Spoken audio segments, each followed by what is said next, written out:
Aliwahana Sapardi Djoko Damono. Sastra lisan. Ruang tipografi. Bagaimanapun, teks cetak jauh lebih mudah dibaca dibandingkan teks manuskrip. Dampak dari keterbacaan cetakan sangat luas dan akhirnya menumbuhkan pembacaan yang cepat dan tanpa bunyi. Tradisi cetak melibatkan banyak orang di samping pengarang dalam produksi buku, penerbitan, agen kepengarangan, penyuntingan, copy editor, dan sebagainya. Sebelum pemeriksaan oleh orang-orang tersebut, menulis untuk cetak sering menuntut revisi yang melelahkan bagi pengarang, suatu hal yang sama sekali tidak dikenal oleh tradisi tulis. Hanya sedikit saja karya yang panjang dari tradisi tulis dapat lolos pemeriksaan editorial seperti halnya karya asli sekarang.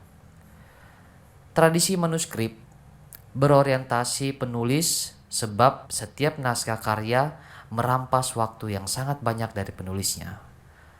Manuskrip abad pertengahan di Eropa misalnya penuh dengan singkatan yang tentunya memudahkan penulis tetapi menyusahkan pembaca. Tradisi cetak berorientasi konsumen. Hanya beberapa jam saja yang diperlukan untuk memproduksi teks yang bisa dibaca akan segera menghasilkan ribuan kopi yang sama. Permukaan visual dibebani makna. Cetak tidak hanya mengontrol apa yang oleh kata disusun menjadi teks, tetapi juga tempat yang tepat bagi kata-kata dalam halaman. Di samping hubungan spasialnya satu sama lain. Dengan demikian, dalam lembaran cetak ruangan itu sendiri, yakni halaman putih, tempat menata kata menjadi penting. Ruang tipografi itu dipergunakan menata huruf dalam karya sastra, misalnya puisi yang bisa rumit kalau ruang tipografi hadir demi pemahaman makna.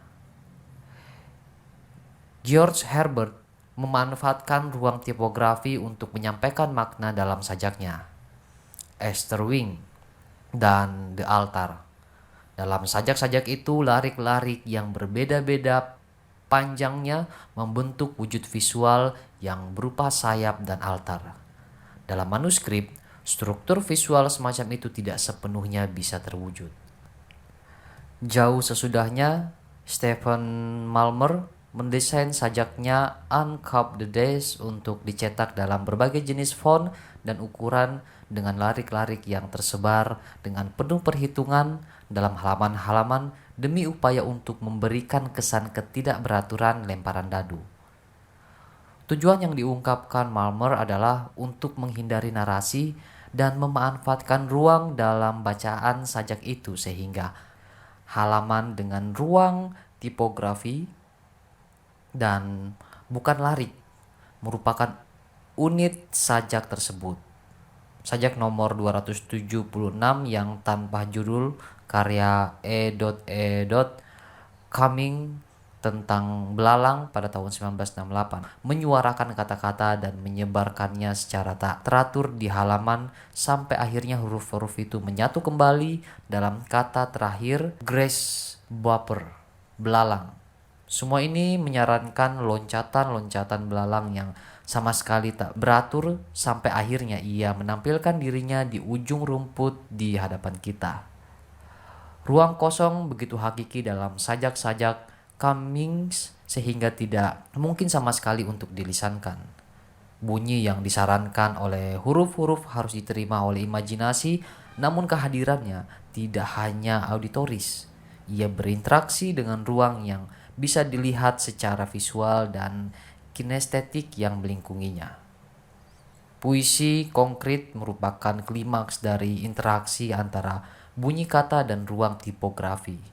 Dengan cara yang indah, permainan visual yang rumit dari kata dan atau huruf yang beberapa di antaranya bisa tampak tetapi yang tidak bisa dilisankan sama sekali, namun yang sama sekali juga tidak bisa dipahami tanpa kesadaran adanya bunyi verbal. Bahkan jika puisi konkret tidak bisa dibaca sama sekali, ia bukan hanya merupakan gambar.